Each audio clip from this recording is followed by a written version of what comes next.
Tech ലോകത്ത് നിന്നുള്ള വാർത്തകൾ. ISROയുടെ പുതിയ ചെയർമാനായി ഡോക്ടർ വി നാരായണനെ നിയമിച്ചു. കന്യാകുമാരി സ്വദേശിയായ നാരായണൻ നിലവിൽ LPSC ഡയറക്ടറാണ്. ബഹിരാകാശ വകുപ്പ് സെക്രട്ടറി, ബഹിരാകാശ കമ്മീഷൻ ചെയർമാൻ എന്നീ ചുമതലകൾ അദ്ദേഹത്തിനുണ്ടാകും. നാഗർകോവിൽ സ്വദേശിയാണെങ്കിലും ഡോക്ടർ വി നാരായണൻ തിരുവനന്തപുരത്താണ് പഠിച്ചതും വളർന്നതും. GSLV മാർക്ക് 3ന്റെ C-25 ക്രയോജനിക് എഞ്ചിൻ വികസനത്തിൽ നിർണായക പങ്കുവഹിച്ച ശാസ്ത്രജ്ഞൻ കൂടിയാണ് അദ്ദേഹം. ഇന്ത്യയുടെ ഏറ്റവും കരുത്തനായ വിക്ഷേപണ വാഹനമായ LVM-3യുടെ നിർണായക ഭാഗമാണ് ഈ എഞ്ചിൻ. ചന്ദ്രയാൻ 2 ലാൻഡിംഗ് ദൗത്യത്തിന്റെ പരാജയം പഠിക്കാൻ നിയോഗിക്കപ്പെട്ട സമിതിയുടെ ചെയർമാൻ കൂടിയായിരുന്നു ഇദ്ദേഹം. ഏകദേശം 4 പതിറ്റാണ്ടോളം നീണ്ട കരിയറിനൊപ്പം ISROയിൽ അദ്ദേഹം വിവിധ പ്രധാന സ്ഥാനങ്ങൾ വഹിച്ചിട്ടുണ്ട്. നിലവിലെ ചെയർമാനായ ഡോക്ടർ S സോമനാഥ് ജനുവരി 14 വിരമിക്കും. ഇതിനുശേഷമായിരിക്കും ഡോക്ടർ നാരായണൻ ചെയർമാനായി ചുമതലയെടുക്കുക. News desk, MyFin TV. Laptop സാങ്കേതികവിദ്യയിൽ പുത്തൻ അധ്യായം കുറിച്ച് ലെനോവോ. തിങ്ക്ബുക്ക് പ്ലസ് എന്ന 6th ജനറേഷൻ മോഡലിലൂടെ ലോകത്താദ്യമായി ഫോൾഡബിൾ ലാപ്ടോപ്പ് പുറത്തിറക്കിയിരിക്കുകയാണ് കമ്പനി. റോളബിൾ ലാപ്ടോപ്പ് സംബന്ധിച്ച പ്രഖ്യാപനം നടത്തി 2 വർഷത്തിനുള്ളിൽ തന്നെ ഉൽപ്പന്നം വിപണിയിൽ അവതരിപ്പിച്ച ലെനോവോ പുതുചരിത്രത്തിന് തുടക്കം കുറിച്ചു. ഘടനയിൽ സാധാരണ ലാപ്ടോപ്പുമായി വലിയ വ്യത്യാസമില്ലെങ്കിലും മറ്റ് സവിശേഷതകൾ കൊണ്ട് തീർത്തും വ്യത്യസ്തമാണ് തിങ്ക്ബുക്ക് പ്ലസ്. ജസ്റ്റർ ഫീച്ചറോടെ വലിപ്പം വിപുലീകരിച്ച് 17.7 ഇഞ്ച് വരെ വർദ്ധിപ്പിക്കുവാനും ചുരുക്കുവാനും കഴിയുന്ന OLED ഡിസ്പ്ലേ ഉപഭോക്താവിന് തീർത്തും ടച്ച് ഫ്രീ അനുഭവം ലഭ്യമാക്കും. 14 ഇഞ്ച് പാനലിൽ 50% സ്ക്രോളബിൾ സ്പേസും അധികമായുണ്ട്. 400 നൈറ്റ്സ് ബ്രൈറ്റ്നസ് ഉളവാക്കുന്ന വെർട്ടിക്കൽ സ്ക്രീനിൽ 120 Hz റിഫ്രഷ് റേറ്റും നൽകുന്നു. 32 GB വരെ റാമും 1 TB സ്റ്റോറേജുമുള്ള ഇന്റൽ കോർ അൾട്രാ സീരീസ് 2 ചിപ്സെറ്റാണ് തിങ്ക്ബുക്ക് പ്ലസിൽ ക്രമീകരിച്ചിരിക്കുന്നത്. ഒപ്പം 5 മെഗാപിക്സൽ ക്യാമറ, 66 Wh ബാറ്ററിയുമുണ്ട്. 3 ലക്ഷം മുതലാണ് ലാപ്പിന്റെ പ്രാരംഭ വിലയെന്നാണ് സൂചന. ലാപ്ടോപ്പ് വ്യവസായത്തെ പുത്തൻ കുതിച്ചുചാട്ടത്തിലേക്ക് നയിക്കുന്നതാണ് ലെനോവോ അവതരിപ്പിച്ചിരിക്കുന്ന ഫോൾഡബിൾ സാങ്കേതികവിദ്യ. News desk, MyFin TV. തപാൽ വകുപ്പിന്റെ പേരിൽ ഓൺലൈൻ തട്ടിപ്പുകൾ വ്യാപകമായതോടെ മുന്നറിയിപ്പുമായി അധികൃതർ. കേന്ദ്ര സർക്കാർ സബ്സിഡികൾ വിതരണം ചെയ്യുന്നു എന്ന വ്യാജേനയാണ് തട്ടിപ്പ്. വ്യാജ ലിങ്കുകളിൽ ക്ലിക്ക് ചെയ്ത പലർക്കും പണം നഷ്ടമായതോടെ മുന്നറിയിപ്പുമായി തപാൽ വകുപ്പ് തന്നെ രംഗത്തെത്തുകയായിരുന്നു.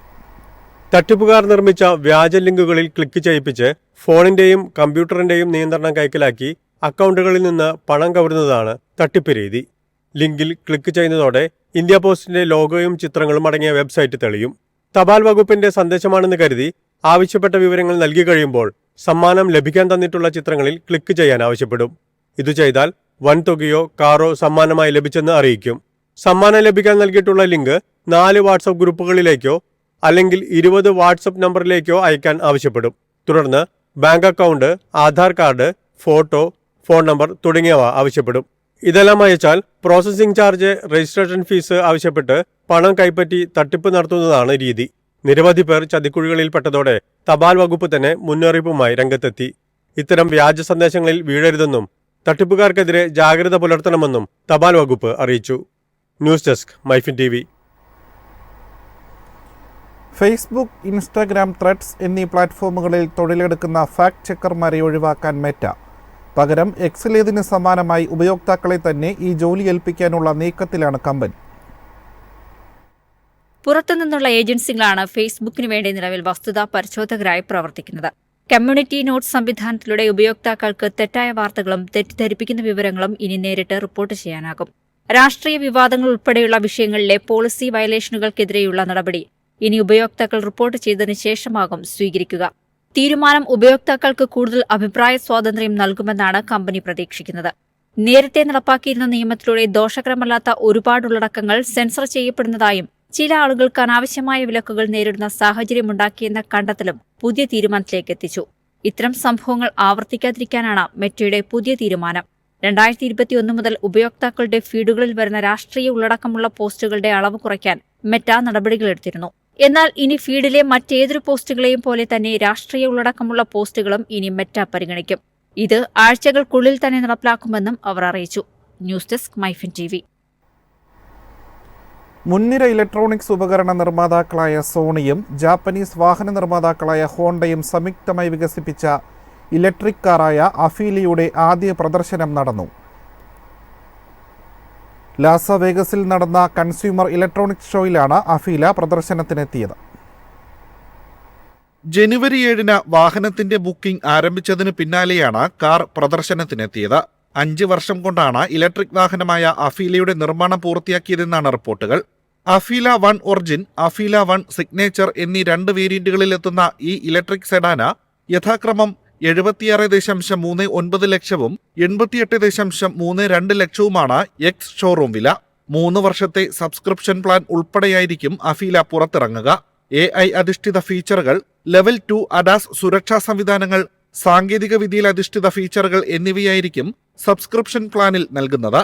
ഒറ്റത്തവണ ചാർജിൽ 482 കിലോമീറ്റർ സഞ്ചരിക്കാൻ സാധിക്കുമെന്നാണ് സോണി ഹോണ്ട മൊബിലിറ്റിയുടെ അവകാശവാദം. അഫീലയുടെ ഉയർന്ന വേരിയന്റായ സിഗ്നേച്ചർ 2026-ൽ ഉപയോക്താക്കൾക്ക് കൈമാറാൻ സാധിക്കുമെന്നാണ് വിവരം. എന്നാൽ ഒറിജിൻ പതിപ്പിന്റെ വിതരണം 2027ഓടെയായിരിക്കും ആരംഭിക്കുക. കോർ ബ്ലാക്ക് നിറത്തിലാണ് അഫീല ഒരുങ്ങിയിരിക്കുന്നത്. ക്ലോസ്ഡ് ഗ്രിൽ, കണക്റ്റഡ് DRL, വീതി കുറഞ്ഞ ഹെഡ്ലാമ്പ്, EV അലോയ് വീലുകൾ, ചാഞ്ഞിറങ്ങുന്ന റൂഫ് തുടങ്ങിയവയാണ് ഡിസൈൻ സവിശേഷതകൾ. ഡാഷ്ബോർഡ് നിറയുന്ന സ്ക്രീൻ, ഓട്ടോണമസ് ഡ്രൈവിംഗ് സാധ്യമാക്കുന്നതിനായി 40 സെൻസറുകളും ക്യാമറകളും, ഓഗ്മെന്റഡ് റിയാലിറ്റിയുടെ സഹായത്തോടെയുള്ള വെർച്വൽ വേൾഡ് ഡ്രൈവിംഗ് എക്സ്പീരിയൻസ് തുടങ്ങിയവ അഫീലയെ മറ്റ് വാഹനങ്ങളിൽ നിന്ന് വ്യത്യസ്തമാക്കും. News desk, MyFin TV.